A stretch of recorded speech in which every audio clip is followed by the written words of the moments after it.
Hello friends, কেমন আছো? আজকে আমরা অ্যাপ্রোপ্রিয়েট প্রিপোজিশন থেকে 11 নম্বর পার্ট নিয়ে চলে এসেছি। এমসিকিউ প্র্যাকটিস করব। ফার্স্ট কোশ্চেন কি আছে?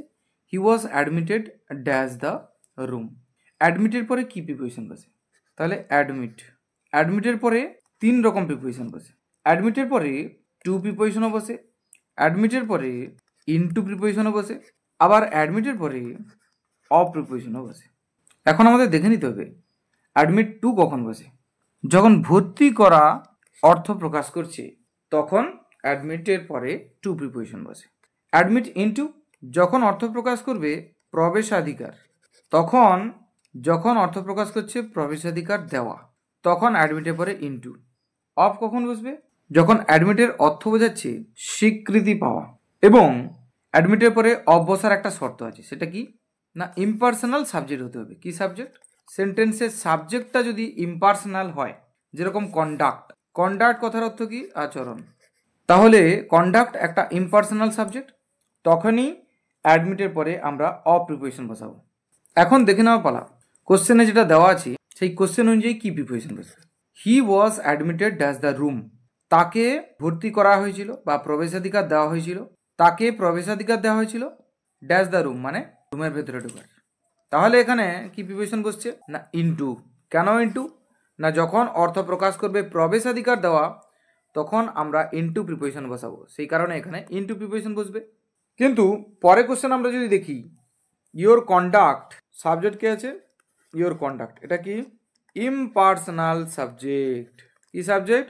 Impersonal subject. একটু আগে কি পড়েছিলাম? ইমপার্সোনাল সাবজেক্ট যদি থাকে, যেরকম কন্ডাক্ট, আচরণ, তখন কিন্তু তারপরে আমরা অফ প্রিপোজিশন বসাবো।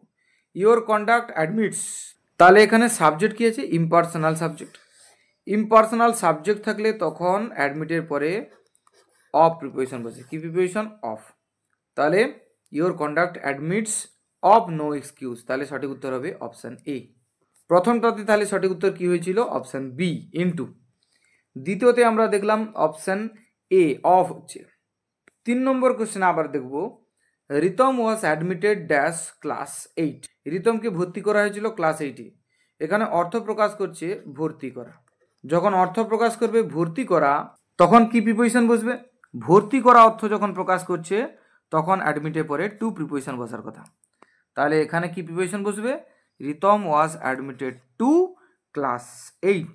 তাহলে সঠিক উত্তর হচ্ছে অপশান সি। এখানে চলে এসেছি আমরা পরের প্রশ্নে। Soumi took advantage dash my absence to steal my book. তাহলে এখানে বুক হবে। সৌমি টুক অ্যাডভান্টেজ, সৌমি নিয়েছিল সুবিধা, ড্যাশ মাই অ্যাবসেন্স মানে আমার অনুপস্থিতির সুবিধা নিয়েছিল, টু স্টিল মাই বুক আমার বই চুরি করতে। তাহলে আমার বই চুরি করার সুবিধাটা কখন নিয়েছিল? না, আমার অনুপস্থিতিতে। তাহলে কথাটা আছে অ্যাডভান্টেজ। অ্যাডভান্টেজ কথাটার পরে কি প্রিপোজিশন বসে? দেখো, এই অ্যাডভান্টেজের আবার দুটো নিয়ম আছে। একটা আছে টেক অ্যাডভান্টেজ, মানে টেক ভার্বের পরে যদি অ্যাডভান্টেজ কথাটা থাকে তখন তারপরে কি প্রিপোজিশন বসবে। আর একটা আছে গেইন অ্যাডভান্টেজ। গেইন ভাবটার পরে যদি অ্যাডভান্টেজ কথাটা থাকে তাহলে কি প্রিপোজিশন বসবে। দেখো, এখানে আছে টেক অ্যাডভান্টেজ। যখন টেক ভার্বটা থাকবে তারপরে অ্যাডভান্টেজ কথাটা থাকবে, তখন কিন্তু তারপরে অফ প্রিপোজিশন বসবে। কি প্রিপোজিশন? অফ। আর গেইন অ্যাডভান্টেজ যখন থাকবে, গেইন ভার্বটার পরে যখন অ্যাডভান্টেজ কথাটা থাকবে তখন কিন্তু ওভার প্রিপোজিশন বসবে। কি প্রিপোজিশন? ওভার। প্রথমটার মানে দেখো, প্রথমটার মানে কি? সুযোগ নেওয়া, অর্থাৎ টেক অ্যাডভান্টেজ, যার পরে আমরা অফ প্রিপোজিশন বসাচ্ছি সেটার অর্থ হচ্ছে সুযোগ নেওয়া। দ্বিতীয়টা যেটা আছে গেইন অ্যাডভান্টেজ, তারপরে আমরা ওভার প্রিপোজিশন বসাচ্ছি যখন, এর মানেটা হচ্ছে এগিয়ে যাওয়া। বুঝতে পারলাম কি না? তাহলে টেক অ্যাডভান্টেজ হলে তখন মানে হচ্ছে সুযোগ নেওয়া, আর গেইন অ্যাডভান্টেজ তখন ওভার প্রিপোজিশন বসবে, তখন তার অর্থ প্রকাশ করছে এগিয়ে যাওয়া। এখন প্রশ্ন কি আছে দেখে নিই একবার। Soumi took advantage dash my absence. দেখো, এখানে টেক ভার্ব আছে, টেক ভার্বের পরে অ্যাডভান্টেজ কথাটা আছে, তার মানে অফ প্রিপোজিশন বসবে। তাহলে সঠিক উত্তর হবে অফ। তাহলে এখানে অপশান এ হবে সঠিক উত্তর। বুঝতে পারলাম কিনা? যার অর্থ প্রকাশ করছে এখানে সুযোগ নেওয়া। এই যে টেক অ্যাডভান্টেজ কথাটার অর্থ এখানে তাহলে সুযোগ নেওয়া। তাহলে সৌমি টুক অ্যাডভান্টেজ মানে সৌমি নিয়েছিল সুযোগ আমার অনুপস্থিতির, টু স্টিল মাই বুক আমার বইটা চুরি করার জন্য। এর পরে কোশ্চেন আমরা দেখে নেব সুরেশ গেইনড অ্যাডভান্টেজ। এখানে আবার গেইন কথাটার পরে অর্থাৎ গেইন ভার্বের পরে অ্যাডভান্টেজ কথাটা আছে। এক্ষুনি আমরা যেটা পড়লাম তখন কি প্রিপোজিশন বসবে? তখন বসবে ওভার। কি বসবে? ওভার। তাহলে Suresh gained advantage over me in the race. তাহলে সঠিক উত্তর অপশান ডি।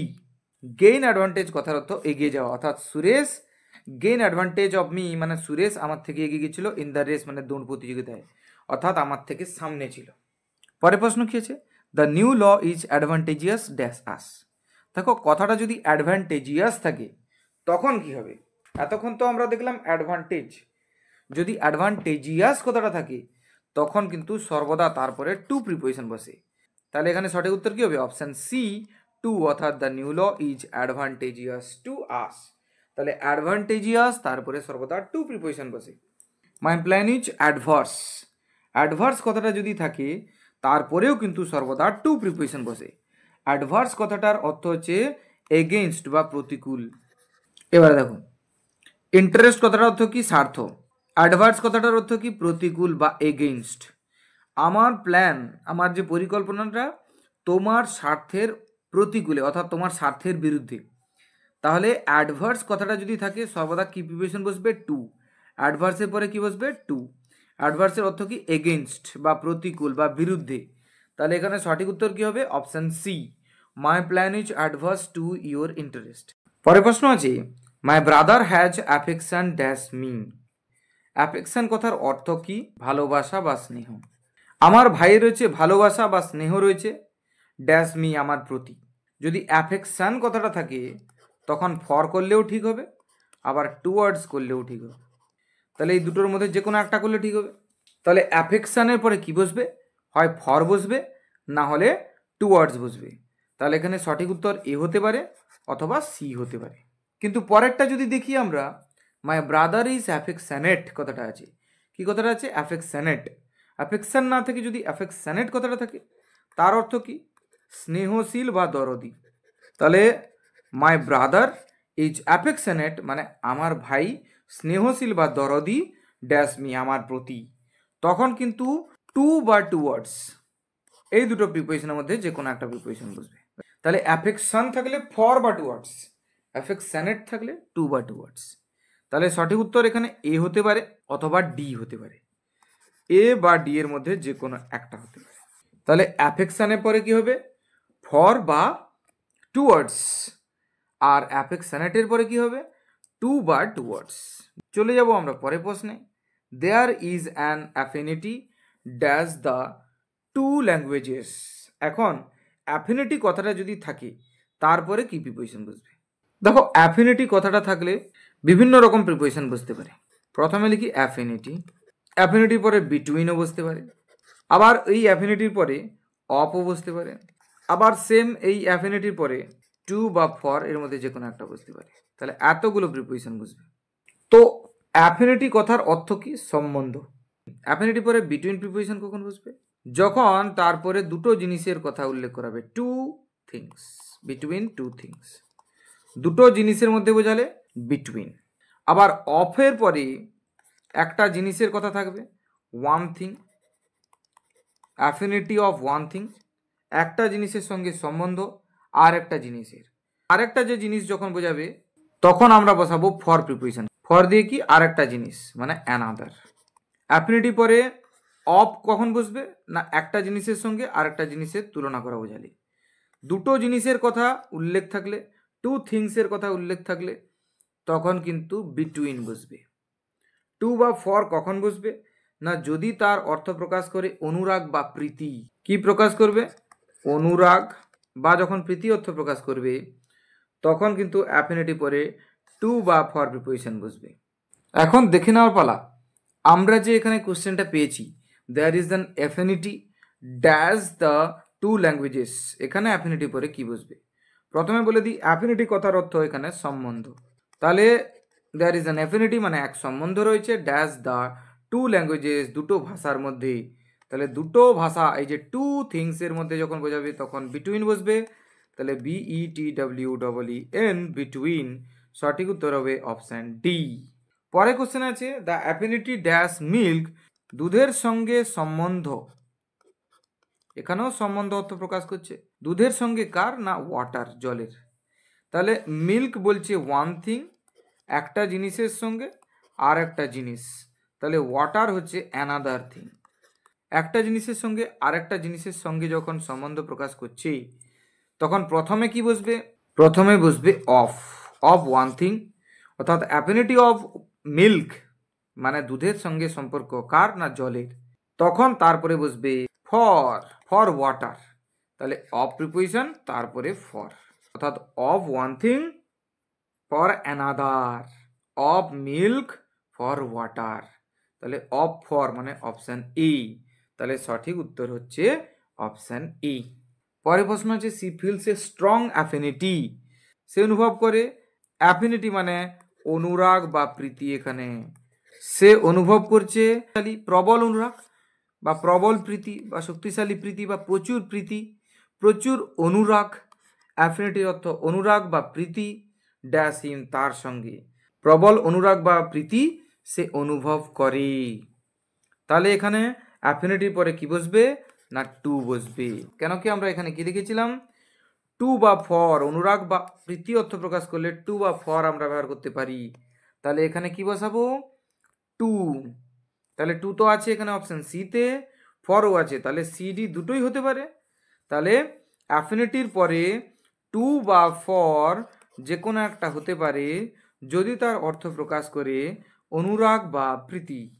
পরের প্রশ্ন আছে হি অ্যাফিক্সড দি স্ট্যাম্প, সে জুড়ে দিয়েছিল এই স্ট্যাম্পটা ড্যাশ দ্য লেটার, চিঠির সঙ্গে। তাহলে এখানে অ্যাফিক্সের অর্থ কি? অ্যাফিক্সের অর্থ হচ্ছে অ্যাটাচ করা। যেহেতু এটা পাস্ট ফর্মে আছে তাহলে তার মিনিংটাও পাস্ট ফর্মে হবে। এর অর্থ কি? অ্যাটাচডের অর্থ কি? এঁটে দেওয়া। তাহলে সে জুড়ে দিয়েছিল দি স্ট্যাম্প, এই স্ট্যাম্পটাকে ড্যাশ দ্য লেটার, ওই চিঠিতে। যখন অ্যাফিক্সড কথাটা থাকবে সর্বদা তারপরে টু অথবা অন এই দুটো প্রিপোজিশনের মধ্যে যে কোনো একটা বসবে। অর্থাৎ অ্যাফিক্সডের পরে টু বসতে পারে অথবা অনও বসতে পারে। এখানে অপশানে টু আছে, এখানে অপশানে অনও আছে। তাহলে বি এবং সি এই দুটো উত্তর হতে পারে। পরীক্ষা অবশ্য যে কোনো একটা থাকবে। যদি দুটো থাকে তাহলে বোথ অপশন থাকবে, যে বোথ আর কারেক্ট। পরের প্রশ্ন আছে হি অ্যাফ্লিক্টেড ড্যাশ গাউট। প্রথমে অ্যাফ্লিক্টেড কথাটার মানে জানি, সাফারিং ফ্রম বা কষ্ট পাওয়া। সে কষ্ট পায়, পীড়িত আর কি, বা নিপীড়িত বলতে পারি। তো কিসে কষ্ট পায়? না গাউট। গাউট মানে কি? গেঁটে বাত। তাহলে গেঁটে বাতে সে কষ্ট পায়। তাহলে অ্যাফ্লিক্টের পরে আমরা উইথ প্রিপোজিশন ব্যবহার করব। কি প্রিপোজিশন? উইথ প্রিপোজিশন ব্যবহার করব, যেহেতু এখানে রোগের নামের কথা উল্লেখ আছে। তাহলে রোগের নামের কথা উল্লেখ থাকলে তখন উইথ প্রিপোজিশন বসে। কিন্তু রোগের নামের কথা যদি উল্লেখ না থাকে তখন অ্যাফ্লিক্টেড কথাটা থাকলে অ্যাট প্রিপোজিশন বসে। কি প্রিপোজিশন বসে? অ্যাট। তাহলে এখানে দেখতে পাচ্ছি he is afflicted with gout হবে। কেন উইথ গাউট হবে? কারণ কি গাউট একটা এঁটেবাদ যেটা রোগের নামকে বোঝাচ্ছে। তখন অ্যাফ্লিক্ট কথাটার অর্থ পীড়িত, তারপরে উইথ প্রিপোজিশন বসবে। তাহলে সঠিক উত্তর হচ্ছে অপশন বি। কিন্তু যদি পরেরটা আমরা দেখি সোনিয়া ইজ অ্যাফ্লিক্টেড, সোনিয়া এখানেও পীড়িত। কিসে? না dash the death of her son, তার ছেলের মৃত্যুতে পীড়িত। এখানে রোগের জন্য কিন্তু পীড়িত নয় বা ভুগছে বলা হয়নি। এখানে বলছে যে তার ছেলের মৃত্যু যন্ত্রণাতে সে কিন্তু পীড়িত, কষ্ট পাচ্ছে। তখন কিন্তু তারপরে অ্যাট প্রিপোজিশন বসবে। কি প্রিপোজিশন বসবে? অ্যাট। আর যদি রোগে ভোগার কথা বলতো তাহলে উইথ প্রিপোজিশন বসবে। তাহলে এখান থেকে জানতে পারলাম যে অ্যাফ্লিক্টেডের পরে উইথও বসতে পারে, আবার ওই সেম প্রিপোজিশনের পরে অ্যাটও বসতে পারে, কিন্তু শর্ত আলাদা। প্রথম শর্ত হচ্ছে অ্যাফ্লিক্টেডের পরে অবশ্যই রোগের নাম থাকতে হবে। কিন্তু পরেরটাতে কি বলছে? পরেরটাতে বলছে রোগ বাদে অন্য কোনোভাবে পীড়িত বা জর্জরিত বোঝালে তখন কিন্তু অ্যাট প্রিপোজিশন বসাবো। বোঝাতে পারলাম কিনা? তাহলে এখানে সঠিক উত্তর অপশান বি, অ্যাট হবে। অ্যাফ্লিক্টেডের পরে তাহলে এখানে অ্যাট হবে। পরের প্রশ্ন আছে I am afraid dash my mother.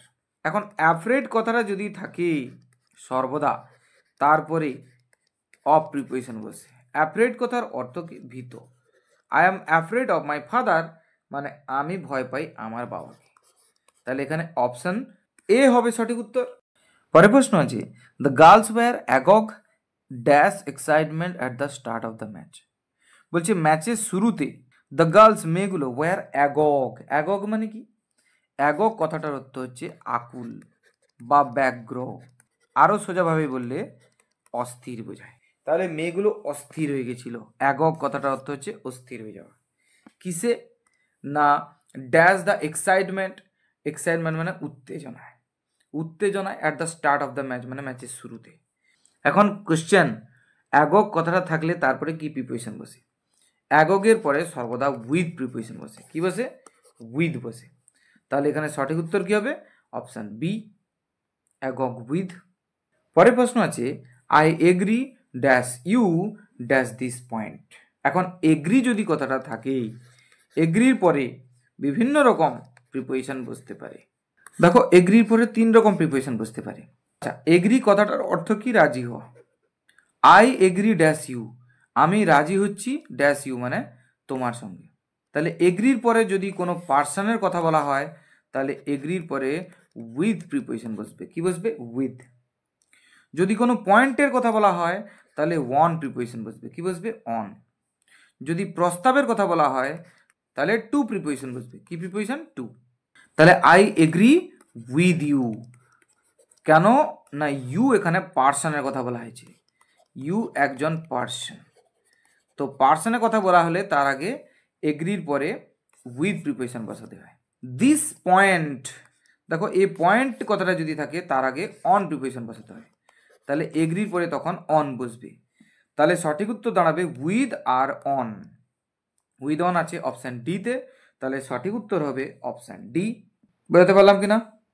চলে যাবো আমরা পরের প্রশ্নে। He agreed dash my proposal.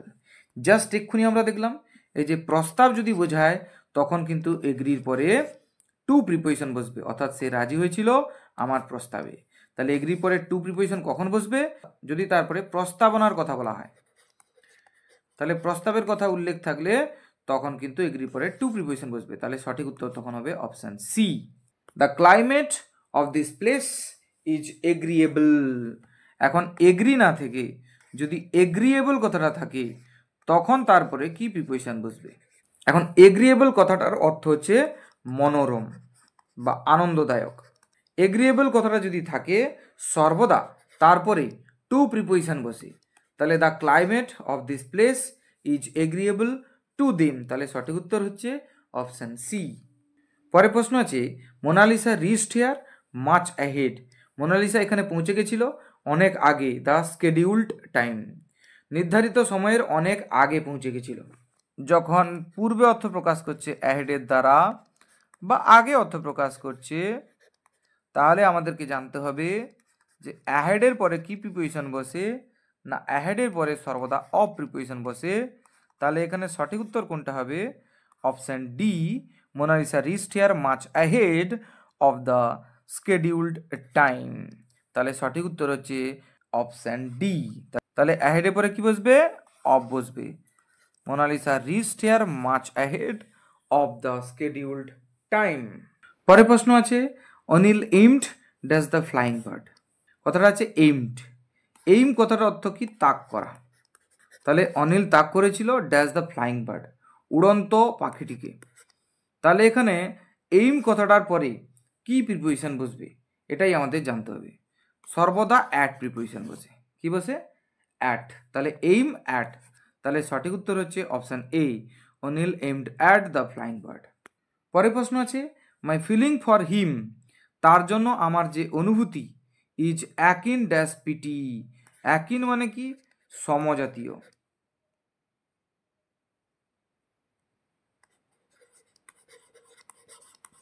কিসের সমজাতীয়? না কৃপা বা সমব্যথীর।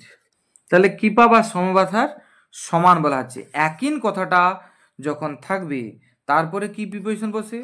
সর্বদা টু প্রিপোজিশন বসে। তাহলে এখানে সঠিক উত্তর কি হবে?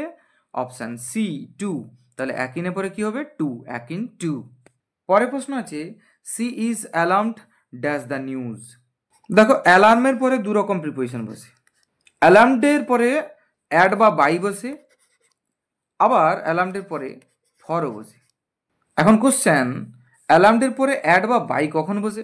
যখন অ্যালার্মের অর্থ ভীত বোঝায়, ভীত সন্ত্রস্ত এরকম যখন বোঝাবে তখন অ্যাড বা বাই যে কোনো একটা বসালে হবে।